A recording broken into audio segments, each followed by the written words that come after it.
Good morning, brothers and sisters. Today we're going to have a talk about the spiritual realities of life and spiritual growth. So this is part 3 of the divine principle. So first of all, you can see on the screen behind me a lovely picture of Mother Earth, which painted from a spiritual perspective. So we can read a great deal about the spiritual realm. There are many people who've had experiences with that realm. And I've written a few titles of various books which explain about the spirit world. Number 1 on the list is Life After Life, which is by a medical doctor, Raymond Moody. And he experienced, as a doctor, many people dying and being resuscitated owing to modern techniques. So he came to understand that what people were reporting about their out-of-the-body experience was very real. So he came to understand the spirit world, not from a religious perspective, but from a medical perspective. So that's very interesting. And number 2 on the list, a book called Proof of Heaven, which is by Dr. Eben Alexander. And again, this is a very interesting book because it's by a man who didn't believe in the spirit world. He thought all reality is, or all of our self is generated through the brain. But he had the unfortunate experience, or maybe it was fortunate experience, of having meningitis, and he died. His brain was completely non-functional, and whilst his brain was not working in any way and he was clinically dead, he had many experiences where he saw spiritual phenomena, and afterwards he came back and he realized, even though my brain had no activity whatsoever, I was having very real and vivid experiences of a life in another dimension. So from that he became convicted and convinced that there is life after death. So that is a very interesting book as well. And number 3, this is Life in the World Unseen. This is by a man called Anthony Borgia. And this is from a man called Monsignor Benson. He was a priest in the church, and whilst he was on earth, he used to teach conventional church doctrine, but at the same time he used to have spiritual experiences which didn't coincide with church doctrine. So he didn't really know how to deal with that. So he didn't really teach what he knew from the spirit world. And when he eventually died, he had some regrets. He regretted he didn't tell the truth, but rather stuck by the church doctrine, which is of course a safe thing to do, because if you don't teach the doctrine of your church, you will lose your position quite quickly, and your financial security will go with that, unfortunately. So when he died, he had regret, and in order to deal with that regret and overcome it, he had to communicate with the earth. And this was done through a process called automatic writing, where thoughts would be impressed upon a mediumistic person, and they would hold a pen and they would put the pen to the paper, but they wouldn't consciously write anything, and the spirit would work through that person's hand and control the hand. And that whole book was transmitted from the spiritual world like that. So it's very interesting to read. So not from a medical viewpoint like the first 2, but from a religious and spiritual viewpoint. Heaven and Its Wonders and Hell and Other books by Emanuel Swedenborg. This again is a very interesting book, and this was written a few hundred years ago now by a man who started to have spiritual experiences when he was 60 years old, and he wrote down those experiences, and they're all in the book Heaven and Its Wonders and Hell and Others. And another one, number 5, Stairways to Heaven. This is by a lady called Lorna Byrne. She's an Irish lady, and ever since she was a child, she began to see angels. And at first she didn't realise that other people didn't see them. She saw them and had many spiritual experiences with them, and they talked with her and guided her in her life. But she was regarded as retarded by her parents and the people around her. But step by step, and eventually she's come to have public recognition, and she's written her books all about the angelic world. So that's very interesting to read as well. Another one, 6, The Unquiet Dead. This is by Edith Fiore, and she's a psychologist, and through dealing with people with what they call mental health problems today, she realized many people were obsessed by spirits, and she developed a method of removing those spirits. She could talk to them and relate to them, and eventually she learned how to free people from spirits. So coming from a medical background, so very, very interesting. There are lots of ways you can get to learn about the spiritual dimension, and there are many books about it which you can read and find out for yourself. So when we look at world religions, they all understand about the spirit world, and throughout history mankind has always believed that life on earth is just a a part of the picture. The whole picture is that the human self, or the soul, or the spirit lives forever. So all world religions agree on this, and these are some quotes from those various religions. From Judaism, Talmud, Sanhedrin, 108a, the body is the sheath of the soul. And from Christianity we can see the dust returns to the earth as it was, the spirit returns to God who gave it. So we have this strong belief in the eternal life in Christianity. And there's another one here. Never think the death of the physical body is the death of man. Since man is life, he will never know death. This is from a new Japanese religion, Seicho no Ri. So all over the world, and many different cultural and religious backgrounds show us that all people have understood that life is not just of the physical dimension. And there's another quote here from Sikhism, from the Adi Granth, the Sikh holy book. Many wail over the loss of what he calls his. Know that the self is not perishable. And then from Christian Science, matter has no life, hence no real existence. Mind is immortal. And another one from Christianity. Why is it thought incredible by you that God raises the dead? So we have this understanding in Christianity very strongly that God can resurrect the dead or give eternal life.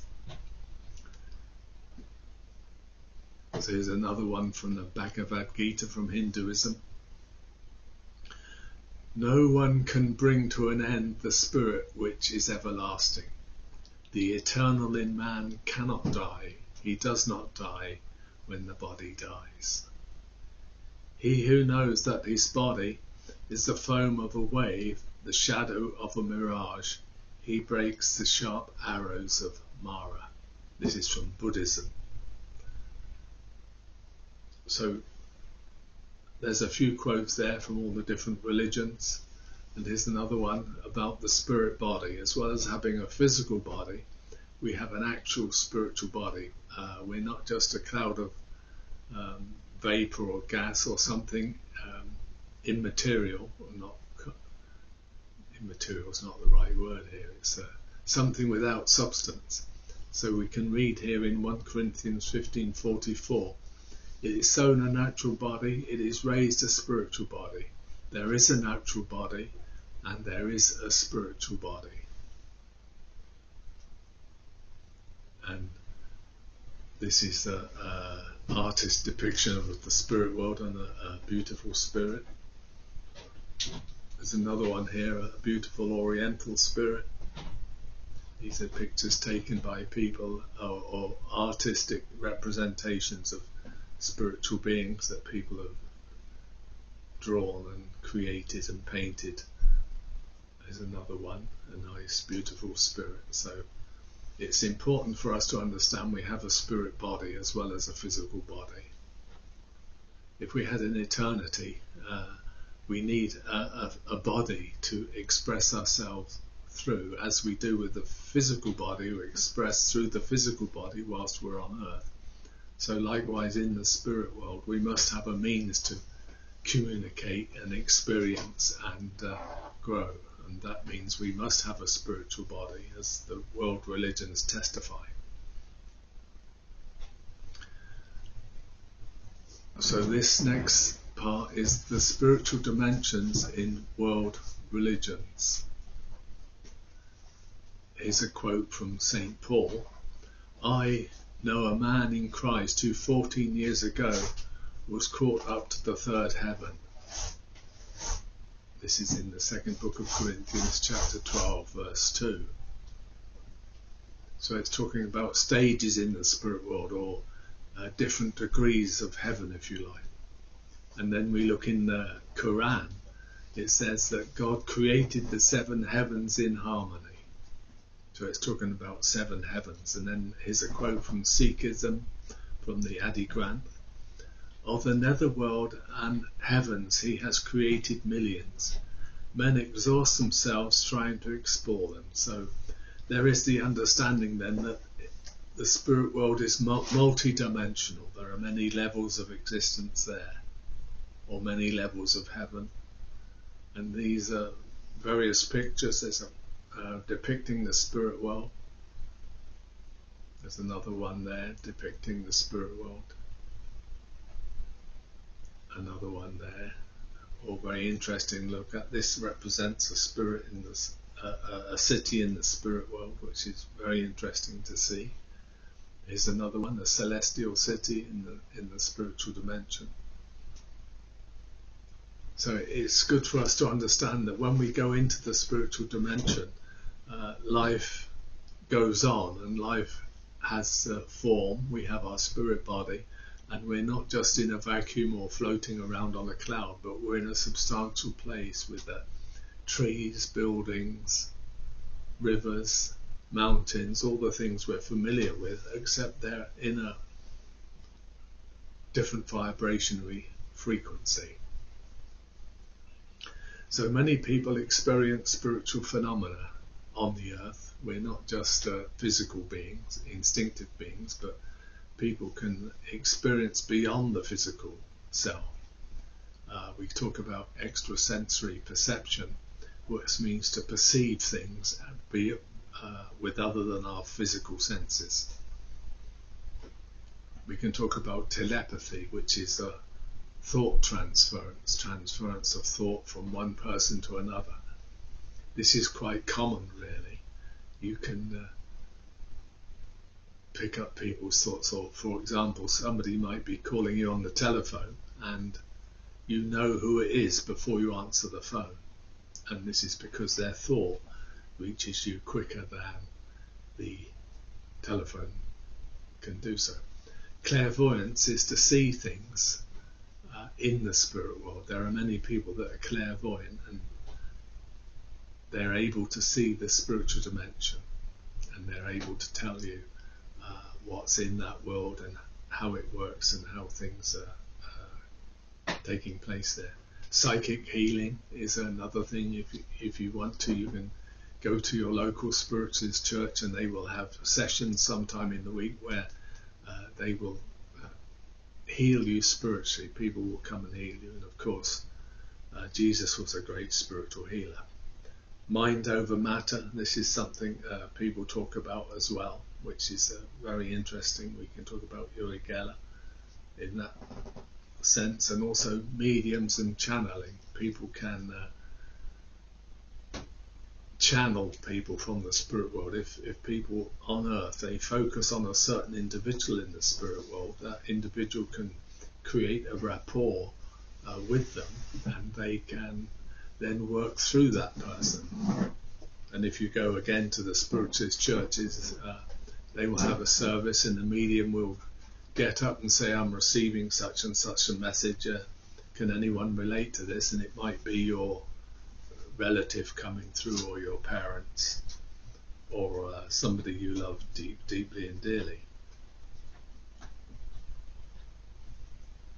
So here's a picture of Jesus healing the blind. This is very well known in the Bible, and Jesus was a great healer. Many people were healed not using medical methods or drugs from the chemist or the drugstore. In fact, they didn't have them back then anyway.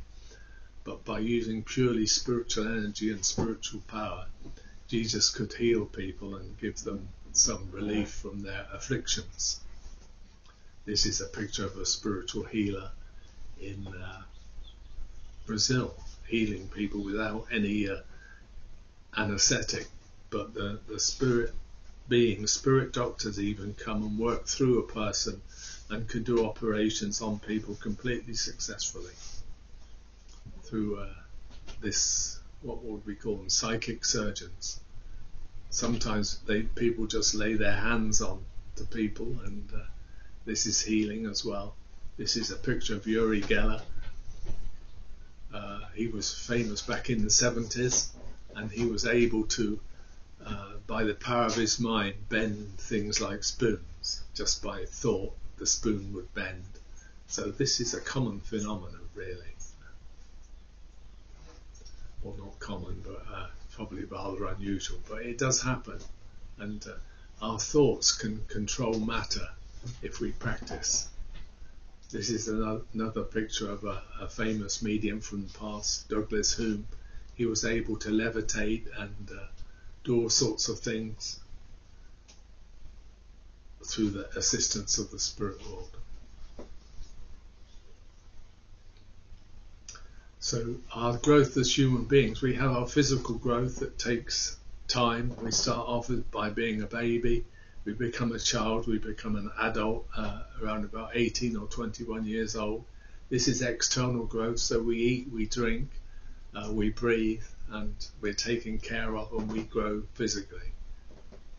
So our physical life is very, very important. Sometimes in religion, people have negated the physical life as not being important in any way, but in actual fact it is very important, because the physical body is the soil and the spirit is the seed.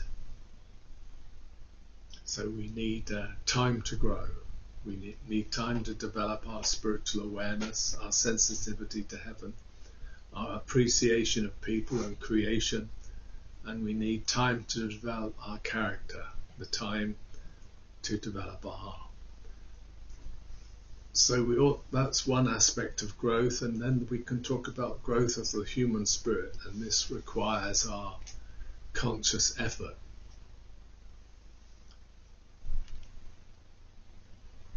So we have to learn how to love, really. At first we receive love from our parents. We're not really capable of giving love. When we're children, when we're babies, we just demand to be fed and so on.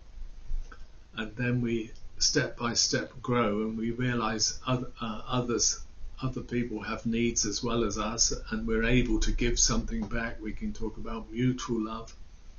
So receiving love, responsive love, and then finally we come to be able to experience parental love, where we live for the sake of others completely. So our heart develops over time, step by step.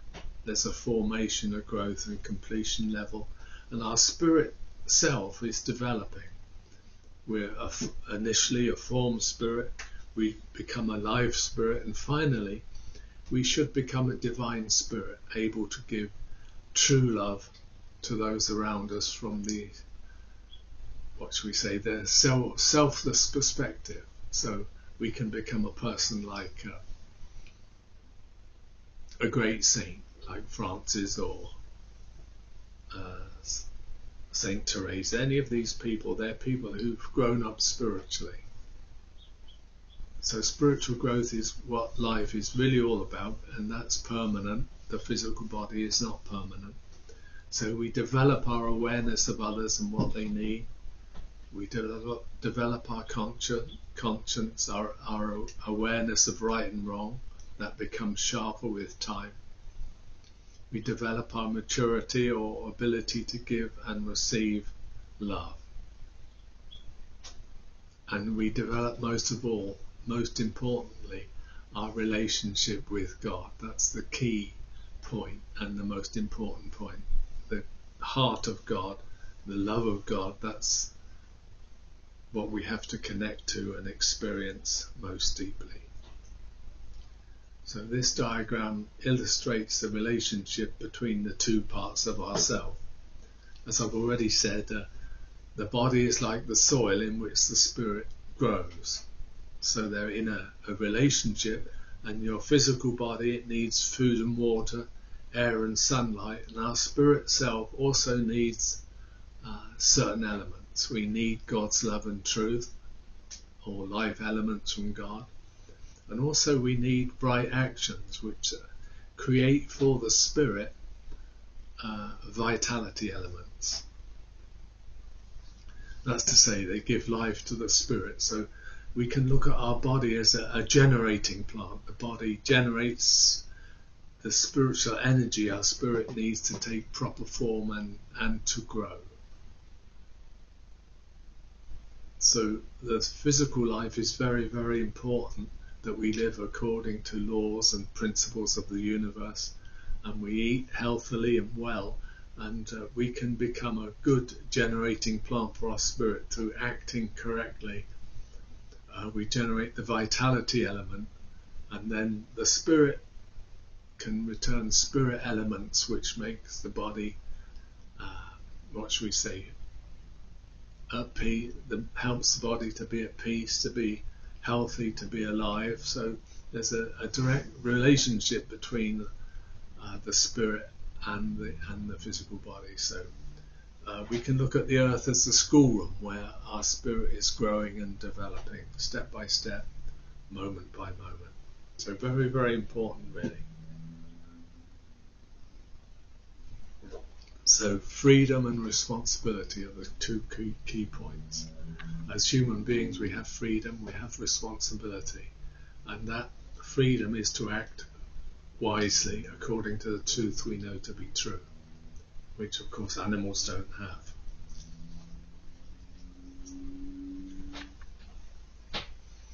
So my spiritual development is very, very important. It's the world of thoughts, feelings and emotions, not things you can take hold of in the physical sense, but very, very real things, and they govern our reality. And these things are not perceived through the physical senses. They cannot be measured, weighed or touched. Yet they are our inner reality and determine our spiritual state or our condition. That's the real me. So thoughts, feelings and emotions. This is very, very important. Not physical things. So in our world today we live in a materialistic type of society where people are focusing very much on material things, but they're not thinking about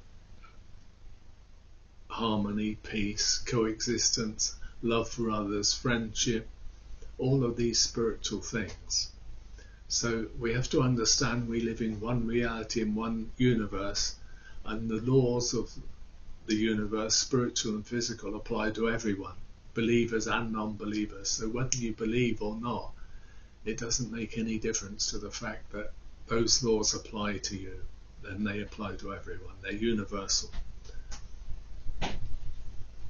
So I've written there on the board, on the screen, our physical skin does not keep our thoughts in. So our thoughts are very, very important, and we affect one another in a good way or in a bad way by the way we think. So we're all interconnected and interdependent. Nobody's really totally isolated from everyone else. We're all affecting one another through our thoughts, our feelings, our emotions all the time.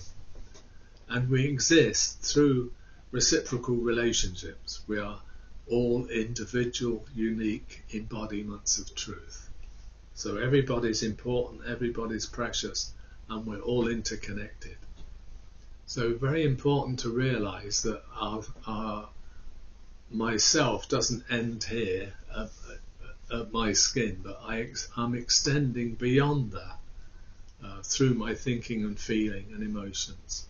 And we can know this if we go to the dentist or the doctor and we're sitting next to somebody who's shaking with fear.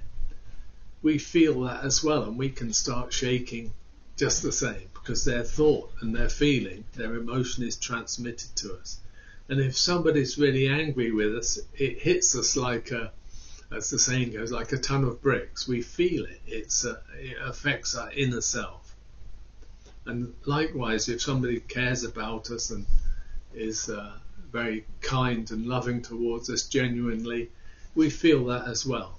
You might go to work and the person that's going to employ you might say, I'm so happy you've come here, but their motive is really, is this person useful for my business? So it's a self-centered perspective. So very, very important. And there are collective atmospheres. At Christmas, generally the atmosphere is higher because people have the thought of giving and serving more than they might do normally. Again, if you go to a funeral, they can be very gloomy and horrible occasions. They shouldn't be, but they can be. And football matches also have a collective atmosphere where everybody gets caught up, and even if you didn't want to cheer, you feel it. The collective thought and feeling spreads to everybody. So we have to think about that. Our thoughts and feelings are affecting the people around us because we are spiritual beings. It's a very interesting book I read a while ago by a man called Dr. Masaru Emoto, a Japanese man, and he was testing out his thoughts, how they affected matter. In this case, recorded in the book is what's called the rice experiment. He put jars of cooked rice on a shelf and separated them a little bit, and to one jar he would come and say every day, I really appreciate you, thank you so much for being rice. And the other jar he would go and transmit to that jar of rice negative thoughts and emotions. I hate you, I really don't like you, you're horrible. And he found that the rice jar that he was transmitting or projecting negative thoughts to actually decayed much quicker than the one he was transferring or emitting positive thoughts to. So that's very, very interesting. So our thoughts are very important because we affect the environment around us in a good way or in a way that's destructive.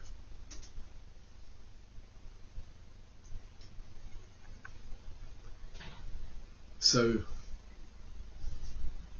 we need to cultivate our inner life or our spiritual self. This is what we're on earth for, and this is what remains. When we leave the earth, we can't take any money with us. Our worldly fame and prestige is meaningless. The only thing we can take with us is the love we have loved with, and that remains forever. And that's very, very important. So in order to bring peace on earth, I must create peace within myself. Lots of politicians, they try to negotiate and diplomatically solve world problems, but they can't really do it because they're not really persons of peace to start with. Also, I must bring joy to the Creator and to others and to myself as well. The purpose of life, in essence, is joy, is happiness, is peace. So that peace has to start within, and that peace can only come when we follow a spiritual practice. So I have to create harmony within myself and with others. So I need to cultivate that as well. We have to deal with anger, jealousy, hatred, resentment, all of these things we have to get rid of. And finally, we have to cultivate our inner self, our spiritual life, our spiritual growth, so that I can ascend properly when my time of transition comes, when I pass on into the next dimension. So we can have different types of inner life, and that's up to us. We're the people who decide. We can have an inner self that's full of turmoil, anger, jealousy, hatred, depression, envy, and so on. Or we can have an inner self that's full of love, compassion, mercy, joy, generosity, kindness, all of these wonderful virtuous things, which religions, of course, teach us how to do that. And the spiritual path teaches us how to become such a person of love. And it's important to think and understand that I am the one who determines my inner nature. My inner state is determined by me. God can't do it for us. No one else can do it for us. We have to do it ourselves by inner discipline and inner control and following a spiritual path. If we want to become a loving person, we have to actually practice love and generosity. So I've written down here some of the tools we need for the growth and development of our inner spirit self. Prayer is very important. Right thinking is very important. We have to control our thinking. If we feel jealousy welling up inside, we have to think about that. How do I get rid of this, and find the methods we need. If we're thinking ill of somebody, we have to reverse that and think positively and kindly about that person. Contemplation is also very important, to go out into nature sometimes and just sit down and look at the mountains or the trees or the hills and contemplate it and find the inner strength and peace through that. And most importantly, as we've said already, right actions based on the inner and outer laws of the universe. This will determine our place in the eternal spirit world. And we can change our environment as well. If we're in an environment that's not conducive to spiritual growth, we should try and change it. We have to create a good, peaceful, loving, kind environment, especially in our families. So we're the ones who are creating our spirit self. This is our job on earth. And if we do good actions, if we practice good actions, we generate good vitality elements and we become a good person. It's as simple as that, really. And then our spirit self becomes a beautiful and radiant spirit self. This is our human responsibility. God gave us freedom along with the responsibility to act correctly. If we don't do that, if we do evil actions, we generate evil vitality elements, so our spirit becomes ugly. It becomes deformed. In the spirit world, you'll see in the lower areas of the spirit world, many people exist and they don't really look very human, or they look distorted. Sometimes they even look like animals, partly animal, partly human. And this is the result of their life on earth. They lived an evil life, and if they lived an animalistic way or lived like a pig on earth, they will look a bit piggish in the spirit world. So we're creating our spirit self, the beauty or otherwise of our spirit self. It's not determined by God, it's determined entirely by us, by our life on earth and the sort of spirit we're creating within us. Our spirit body, remember, takes proper form if we act correctly and truly according to the truth. So we have to reach perfection, and this means that we reach maturity. We fulfill our purpose as human beings, and we can achieve our full potential. Our full potential is very much higher than people usually think. We have the ability to become the most beautiful, radiant, and wonderful beings in the whole universe, the sons and the daughters of God. And this is our purpose, to become radiant beings of God's love, God's beauty, God's goodness, God's creativity. But that's up to us. God can't force us to be what we should be, because we have perfect freedom. God never takes our freedom away. So after death, these are pictures of the spirit leaving the body. These are various depictions. There's another one here. There's of a soul or a spirit leaving the body from a hospital operating room where the patient unfortunately died. So God is an eternal parent of true love. So we also, to be God's children, we must be eternal. We are eternal beings. So life has 3 stages. There's life in the womb. That's the first stage, where we exist in an environment of water, and we're developing in the womb for life on earth. Our ears, our lungs, and all the physical organs are not for the womb. They're only developing for the next stage, which is life on earth, the world of air, where we stay for 80 or 100 years. And there we're breathing and taking in physical elements for the physical body, and our spirit is growing through our life, through our actions. And then we leave this world of air and we enter the spirit world, which is the forever world. And this is the world of love, where love is as it were air, and we can breathe the love of the spirit world, and we can exist in a much higher dimension than the physical world forever. And this is what religions are always taught, and these things we can learn ourselves by practicing right actions. So there's two worlds here. The physical world on one hand has no spirit elements. It's within time and space, and here we can reproduce, we can have children, and we can learn about this wonderful parental love through that. It's the world of effect. But in the world of cause, the spirit world, there's no physical elements. It's beyond time and space, and there's no reproduction, and it's the world of cause. That's the world we're destined to go to. A very beautiful world in the highest levels, a world that is much more beautiful than the physical world. We have a physical world which we experience through the 5 physical senses, and then there are 5 spiritual senses with which we can experience the spirit world, and these spiritual senses become fully active when we pass on. They're usually dormant whilst we're in the physical body, but they become activated once we leave the earth, and we're able to see, smell, taste, touch and hear all the phenomena of the spirit world and be with the people we love. So our position in the cosmos, we exist as the mediator between the 2 worlds. As a microcosm, man is like a micro universe, and we should be the ruler of the 2 worlds, but we're supposed to rule with true love, perfect love, as God loves, with compassion, mercy, kindness, and care for all the living creatures around us. That's our true existence.